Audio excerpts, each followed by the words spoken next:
Et ils ont bien de la chance de l'avoir, Rémi, dans la région. Je propose maintenant d'évoquer des animaux extraordinaires dont le rôle est si important. On en croise de temps en temps.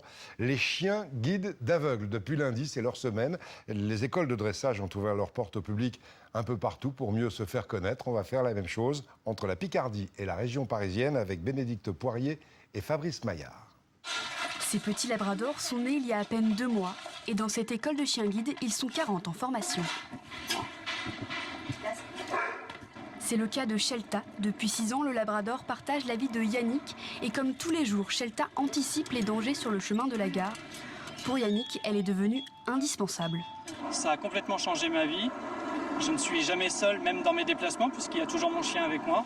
Grâce à son chien, Yannick mène une vie normale. Il est commercial et voyage dans toute la France. Shelta l'aide même à composter son billet ou à trouver le bon quai, car elle a appris l'itinéraire.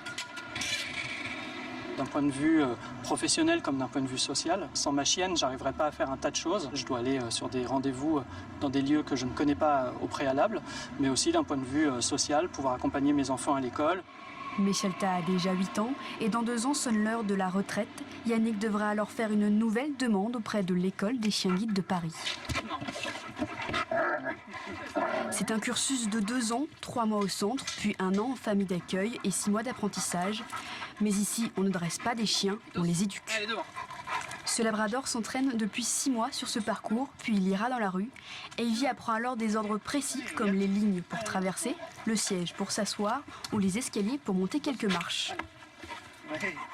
Le chien guide, il doit être capable de prendre des initiatives. C'est-à-dire que par lui-même, il doit, si c'est nécessaire, désobéir. S'il y a un obstacle, s'il y a par exemple du vide, un trou devant lui, que moi je me dirige vers ce vide, il est capable de s'arrêter et de me retenir. Eh bien, allez devant. Seuls 2 chiens sur 3 seront déclarés aptes à devenir chiens guides et seront donnés gratuitement à une personne déficiente visuelle. C'est le cas d'Ivy qui rencontre sa future maîtresse, Madame Lucas. L'école l'a sélectionnée par rapport à mes attentes, à mes déplacements, à mes envies et puis à ma façon d'être. Elle se déplace beaucoup, il lui fallait donc une petite chienne dynamique comme Ivy.